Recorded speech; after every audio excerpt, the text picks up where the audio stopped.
میں بتانے لگا ہوں آپ کو ٹھنڈے مزاج والے تیتر کے لیے بہترین اور بڑی اچھی خوراک۔ تو اگر آپ کے تیتر ٹھنڈے مزاج کے ہیں، کم بلہائی کرتے ہیں، مستی نہیں اٹھا رہے ہیں، چھیڑ نہیں کر رہے ہیں، تو ان تیتروں کے لیے چوٹ سے باہر نہیں آ رہے ہیں، ڈر کر رہے ہیں، ان تیتروں کے لیے بہت خاص خوراک بنانے والا ہوں میں آج آپ کو بتانے والا ہوں۔ تو اجزاء نوٹ کر لیں۔ اجزاء نوٹ کرنے سے پہلے بہتر ہے کہ آپ میرے چینل کو سبسکرائب کر لیں، بیل آئیکن کے بٹن کو دبا لیں۔ اچھا دوستو، اس طرح ہے کہ میرا 45,000 سبسکرائبر پورا ہونے والا ہے۔ آپ لوگوں کا بڑی تعاون کا شکریہ جو مجھے اتنی چاہتے ہیں، محبتیں دی ہیں آپ لوگوں نے۔ 45,000 میرا یہ پورا ہونے والا ہے۔ صرف 120 یا 25 لوگ رہتے ہیں جنہوں نے سبسکرائب کرنا ہے اور میرا پورا 45,000 ہو جائے گا۔ تو پلیز آپ میرے چینل کو سبسکرائب کر لیں، بیل آئیکن کے بٹن کو دبا لیں تاکہ میری ہر آنے والی نئی ویڈیو آپ کو نوٹیفیکیشن کی صورت میں ملتی رہے۔ تو دوستو شروع کرتے ہیں خوراک۔ تو خوراک اس طرح ہے کہ بادام آپ نے لے لینے ہیں 3 عدد، ان کو بھگو دینا ہے پانی میں۔ کالے چنے 3 عدد آپ نے لے لینے ہیں، ان کو بھی بھگو دینا ہے پانی میں۔ پستہ آپ نے لے لینا ہے آدھا، وہ بھی بھگو دینا ہے اپنے پانی میں۔ یہ تینوں چیزوں آپ نے پانی میں بھگو دیں 12 گھنٹے کے لیے۔ 12 گھنٹے بعد آپ نکالیں گے ان کو، نکال کے انہیں چھلکا اتار کے انہیں ہوا والی جگہ پہ رکھ دیں گے 15 سے 20 منٹ تک۔ یہ کام آپ نے کر لینا ہے۔ اس کے بعد آپ نے جتنا تک وہ سوکھیں گی چیزیں، آپ نے چاروں مغز لے آنے ہیں۔ پنسار کو اگر بولیں کہ مجھے 4 مغز دے دو تو وہ ایک ہی کدو کے بیج اٹھا کے دے دیتا ہے یا دوسرے کھیرے کے بیج اٹھا کے دے دیتا ہے۔ آپ نے اسے بولنا ہے مجھے الگ الگ چاروں مغز چاہیے، جس میں مغز کدو، مغز کھیرا، مغز توری، مغز تربوز، یہ تینوں مغز آپ کو چاہیے۔ آپ نے لے آنے ہیں اسے اور آپ نے اسے کہنا ہے کہ مجھے الگ الگ شاپروں میں ڈال کے دو، ٹھیک ہے۔ وہ آپ نے کھرل میں کوٹ لینے ہیں، اس کا پاؤڈر بنا لینا ہے، سفوف بنا لینا ہے۔ اس کے بعد 1 عدد کشمش آپ نے اس میں ڈال لینی ہے اگر آپ کا تیتر ٹھنڈے مزاج کا ہے تو، ٹھیک ہے۔ یہ غور سے سن لیں، ٹھنڈے مزاج تیتروں کے لیے یہ خوراک ہے یا معتدل تیتروں کے لیے یہ خوراک ہے جو مستی نہیں اٹھا رہے۔ اس کے بعد آپ نے 1 ماشا زعفران لے کے آنا ہے، پنسار سے اچھے والا زعفران ہو، 1 نمبر کشمیری زعفران ہو تو وہ بہت اچھا زعفران بولا جاتا ہے، کہا جاتا ہے، سمجھا جاتا ہے۔ تو عرق گلاب آپ نے اتنا سا لینا ہے، یعنی کہ 20 سی سی آپ نے عرق گلاب لینا ہے۔ 20 سی سی انجیکشن سے تول کے آپ نے 1 کپ میں ڈال لینا ہے اور اس میں 1 ماشا پورا آپ نے وہ زعفران ڈال دینا ہے۔ جب زعفران 12 گھنٹے 14 گھنٹے گزر جائیں گے، آپ اس کو ہلائیں گے، آپ کا گاڑھا سا شربت تیار ہو جائے گا، وہ اپنے ڈراپر میں ڈال کے رکھ لینا ہے۔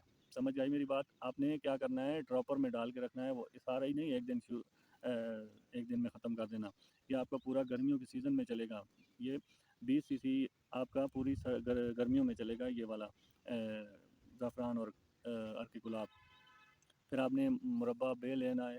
مربع بے آپ نے اسے عرق گلاب میں بھگو دینا ہے تقریباً آدھا گھنٹہ۔ آدھا گھنٹے کے بعد، کیونکہ مربع بے جو ہوتا ہے تھوڑا سخت ہوتا ہے اور مربوں کے بنسبت، اس نے آدھا گھنٹہ آپ نے بھگویا، بھگو کے آپ نے اسے بھگونا کتنا ہے، کھجور جتنا ایک بڑی کھجور ہوتی ہے اس جتنا آپ نے بھگونا ہے اسے۔ آدھا گھنٹہ آدھے گھنٹے بعد نکال کے نچوڑ کے اس میں سے شیرہ ختم کر دینا ہے۔ اگر 2-3 دفعہ آپ کو پانی میں بھی دھونا پڑتا ہے، آپ دھو کے اس کا گودا استعمال کرنا ہے، وہ آپ کھرل میں ڈالیں، اس میں کوٹیں، جو آپ نے چاروں مغز کوٹے ہوئے ہیں ان کے ساتھ مکس کریں۔ پھر بعد میں جو بادام اور چنوں سے اور پستے سے ہم نے چھلکا اتار کے خشک کرنے کے لیے رکھا ہوا تھا، پھر ہم نے وہ اس میں کھرل میں ڈال کے ان کو مکس کرنا ہے اچھے سے۔ کشمش بھی آپ نے اسی میں کھرل کر لینا ہے۔ یہ ساری چیزیں کھرل کر لیں آپ نے۔ کھرل کرنے کے بعد آپ کے پاس گولی آ جائے گی۔ اس میں کیا کرنا ہے، آپ نے اتنی سی گولی بنے گی آپ کی، ٹھیک ہے۔ یعنی کہ وہ آپ اگر چاہیں تو 2 دن بھی کر سکتے ہیں فریج میں رکھ کے، اور 1 دن میں اگر تیتر کھاتا ہے تو کھلا دیں، اس سے تیتر کو نقصان نہیں ہوگا۔ لیکن میں جو بات بتانا ابھی چاہتا ہوں وہ غور سے سنیں۔ اگر آپ کا تیتر ٹھنڈے مزاج کا بھی ہے لیکن ڈیلی کی روٹین پہ وہ یہ خوراک کھائے گا تو وہ اوپر کی طرف جائے گا۔ اکثر تیتر مستی زیادہ پکڑ جاتے ہیں جس کی وجہ سے وہ کلٹی بازی، نوک بازی اور ایسے کام کرنا شروع کر دیتے ہیں جس سے مالک نقصان میں آ جاتا ہے۔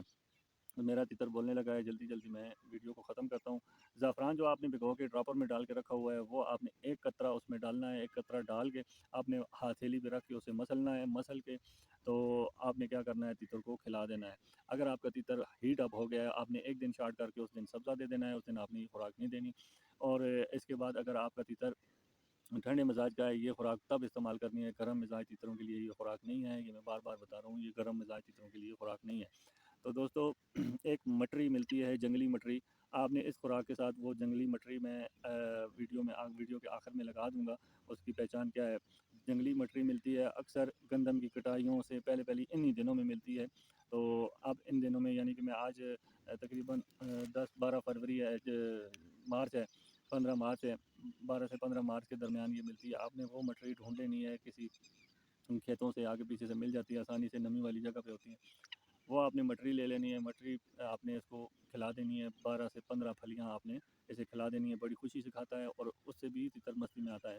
تو دوستو اگر میری ویڈیو اچھی لگے ایک چھوٹا سا لائک کر دیں، ایک کامنٹ کر دیں پیارا سا، اور بیل آئیکن کے بٹن کو لازمی دبا دیں تاکہ میری ہر آنے والی ویڈیو آپ کو نوٹیفیکیشن کی صورت میں ملتی رہے. اور میرے چینل کو ضرور سبسکرائب کریں کیونکہ میں اپنی منزل کے بہت قریب پہنچایا ہوں. اس میں مجھے آپ کی مدد کی ضرورت ہے. میرے چینل کو سبسکرائب کریں. آپ کا شکریہ، آپ کے تعاون کا شکریہ، آپ کی محبتوں کا شکریہ. اور اگلی ویڈیو میں انشاءاللہ ایک اور خوراک لے کے آ رہے ہیں. اور تب تک کے لیے یاسر خان کو اجازت دیں. اللہ حافظ.